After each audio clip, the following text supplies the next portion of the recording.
Saudara-saudari terkasih dalam Kristus, hari ini Rabu 21 September 2022 merupakan pesta Santo Matius, Rasul penulis Injil.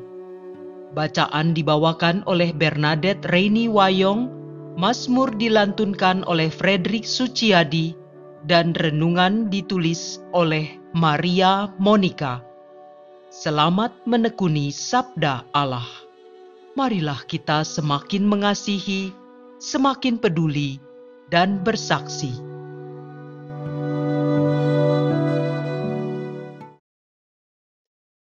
Dalam nama Bapa dan Putra dan Roh Kudus. Amin.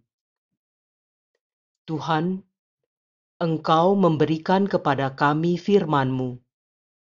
Firman-Mu telah menjadi manusia dan kini menjadi bentuk kehadiran-Mu di tengah kami. Utuslah Roh Kudus yang Kau janjikan sebagai penghibur, yang mengajarkan kami makna firman-Mu itu. Kiranya inspirasinya membantu kami memahami firman yang telah ditulis dengan inspirasi ilahi. Jadikan pula kami melalui hembusan Roh-Nya, tanah-tanah yang subur bagi pertumbuhan firman-Mu, hingga menghasilkan buah berkelimpahan. Demi Kristus Tuhan dan pengantara kami. Amin. Bacaan dari surat Rasul Paulus kepada jemaat di Efesus, bab 4, ayat 1 sampai dengan 7, dan ayat 11 sampai dengan 13. Saudara-saudara, aku, orang yang dipenjarakan karena Tuhan, menasihati kamu, supaya sebagai orang-orang yang terpanggil, kamu hidup sepadan dengan panggilan itu. Hendaklah kamu selalu rendah hati, lemah lembut, dan sabar. Tunjukkanlah kasih-Mu dalam saling membantu, dan berusahalah memelihara kesatuan roh dalam ikatan damai sejahtera. Satu tubuh dan satu roh, sebagaimana kamu telah dipanggil kepada satu pengharapan yang terkandung dalam panggilan-Mu. Satu Tuhan, satu iman, satu baptisan, satu Allah dan Bapa dari semua, yang di atas semua, menyertai semua dan menjiwai semua. Akan tetapi kepada kita masing-masing telah dianugerahkan kasih karunia menurut ukuran pemberian Kristus. Dialah yang memberikan baik rasul-rasul maupun nabi-nabi, baik pemberita Injil, gembala umat, maupun pengajar. Semuanya itu untuk memperlengkapi orang-orang kudus bagi tugas pelayanan demi pembangunan tubuh Kristus. Dengan demikian, akhirnya kita semua mencapai kesatuan iman dan pengetahuan yang benar tentang Anak Allah, kedewasaan penuh, dan tingkat pertumbuhan yang sesuai dengan kepenuhan Kristus. Demikianlah sabda Tuhan. Di seluruh bumi bergemalah suara mereka.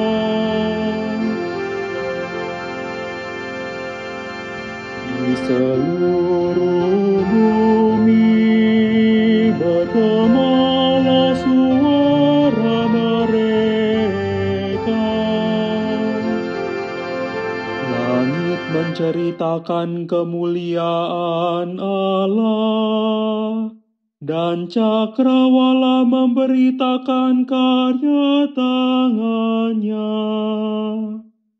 Hari yang satu mengisahkannya kepada hari yang lain, dan malam yang satu menyampaikan pengetahuannya kepada malam berikut. Di seluruh bumi bergemalah suara mereka.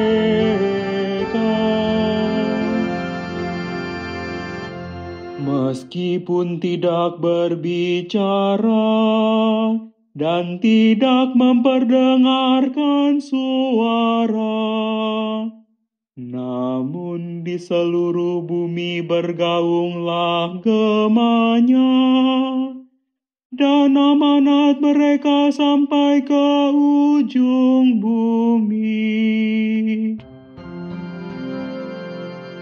Di seluruh bumi bergemalah suara mereka.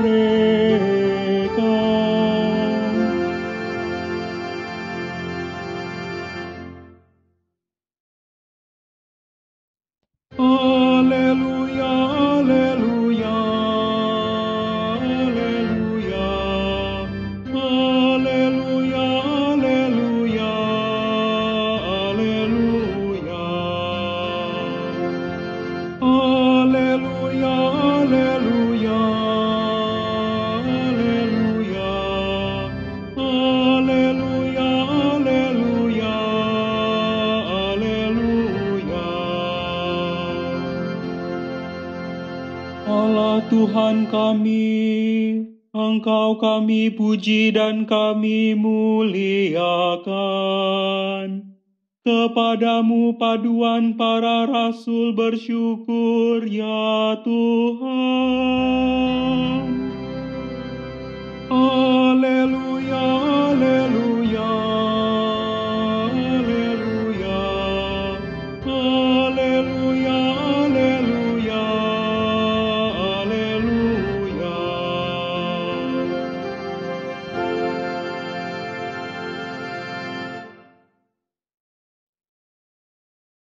Inilah Injil suci menurut Matius, bab 9, ayat 9 sampai dengan 13. Pada suatu hari, Yesus melihat seorang yang bernama Matius duduk di rumah cukai. Yesus berkata kepadanya, "Ikutlah aku." Maka berdirilah Matius, lalu mengikuti dia.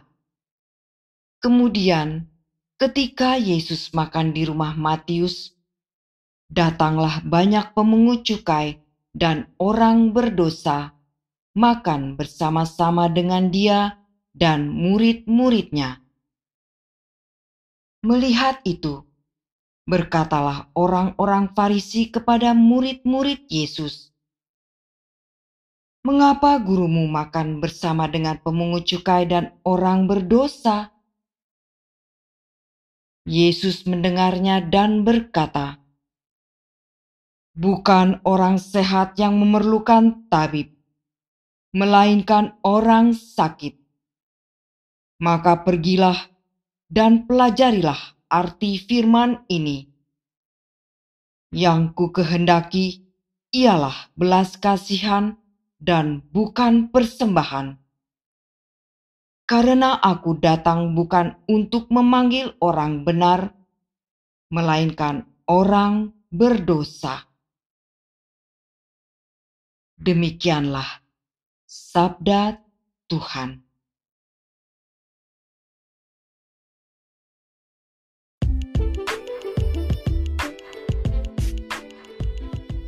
Jejak digital pentingkah bagi Tuhan? Renungan dibawakan oleh Maria Monica.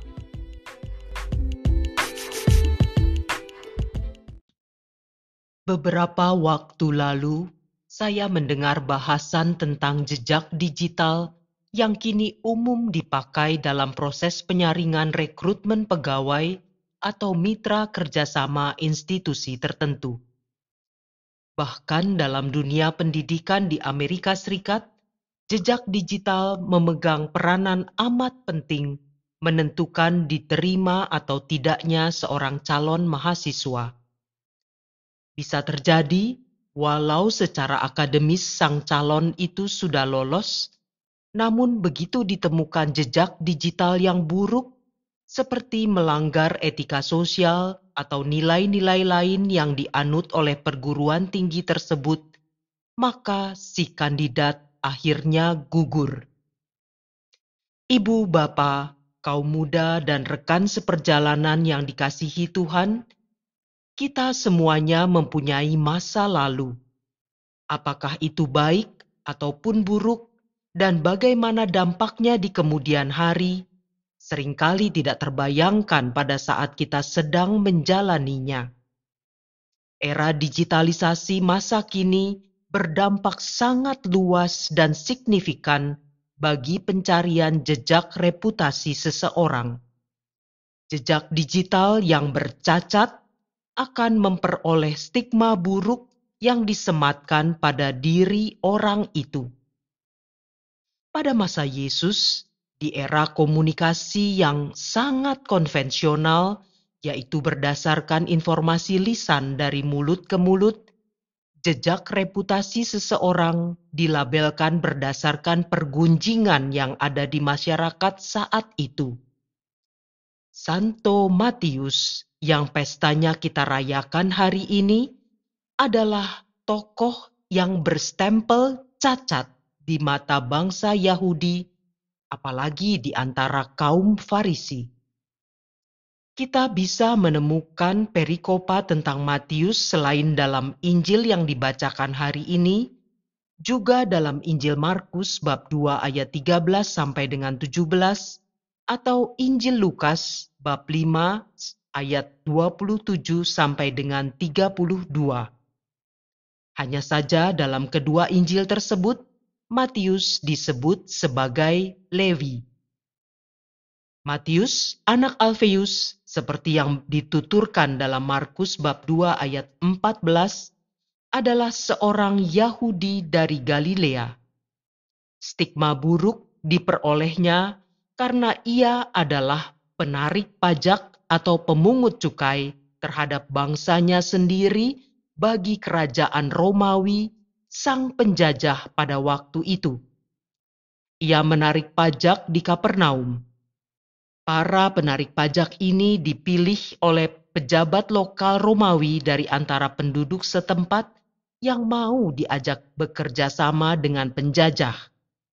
Mereka tidak digaji oleh pemerintah Romawi, namun diberikan kewenangan untuk menarik pajak lebih tinggi daripada yang harus disetorkan, sehingga kelebihannya itulah yang menjadi hak atau upah mereka.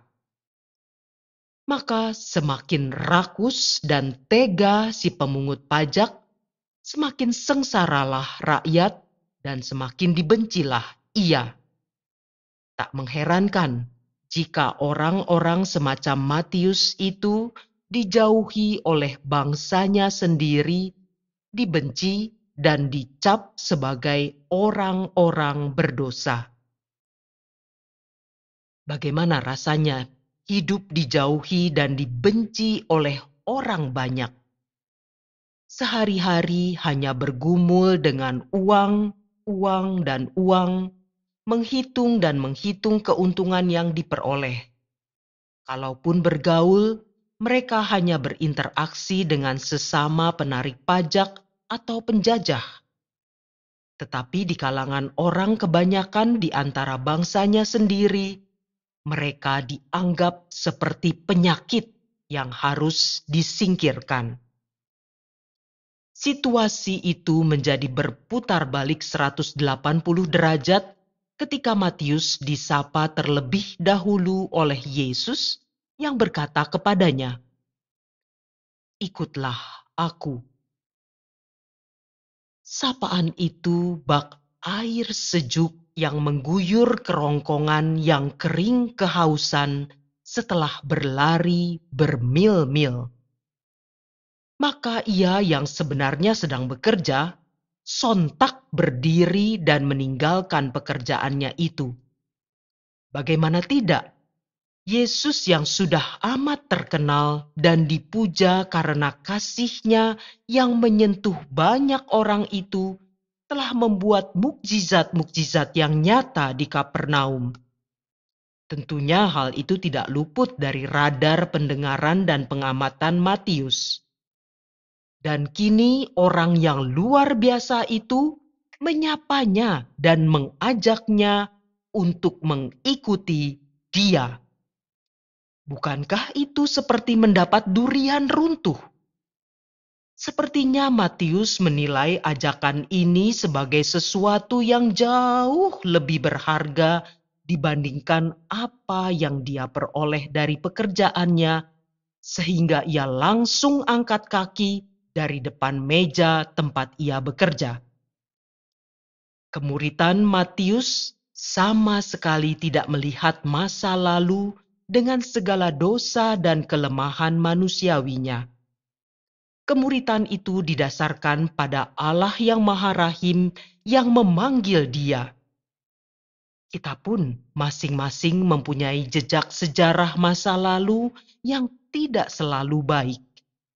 Kita dipanggil bukan karena seberapa besar persembahan atau kebaikan yang telah kita perbuat, melainkan karena Allah yang Maha Pengasih itu sendirilah yang memanggil dan kita mau menanggapi kasih-Nya itu. Itulah yang dilakukan oleh Matius saat mengikuti Yesus dan bertransformasi menjadi murid-Nya yang setia. Sebagai murid, ia senantiasa berjalan bersama-sama dengan Sang Guru semasa Yesus hidup, dan dialah saksi perjalanan sengsara Yesus hingga kematiannya.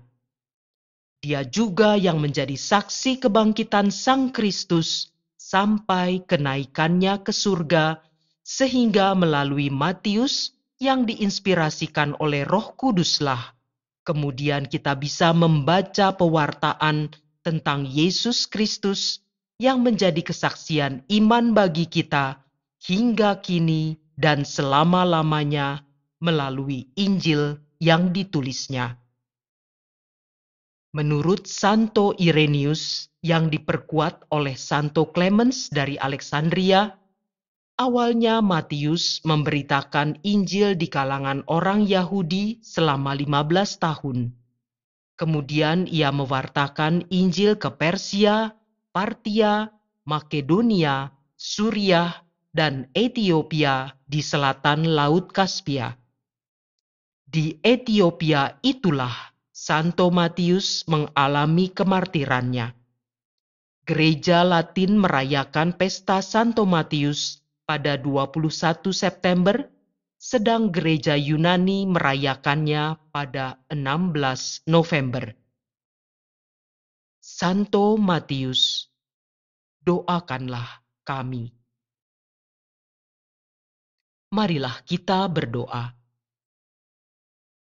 Allah Bapa yang Maha Rahim dan Maha Pengasih, karena kerahiman dan kasih-Mu, kami yang berdosa ini masih berharga di hadapan-Mu, sehingga Engkau berkenan memanggil dan mengutus kami ke jalan yang Kau tentukan bagi kami. Sertailah kami selalu dengan kekuatan dan kebijaksanaan Roh-Mu, agar kami menjalani perutusan ini dengan setia, seperti Santo Matius Rasul yang menjadi pewarta Injil Yesus Kristus. Biarlah karya keselamatan ini terus bergema di seluruh dunia dan di dalam hati kami sampai selama-lamanya. Demi Kristus, Tuhan dan pengantara kami. Dalam nama Bapa dan Putra dan Roh Kudus. Amin.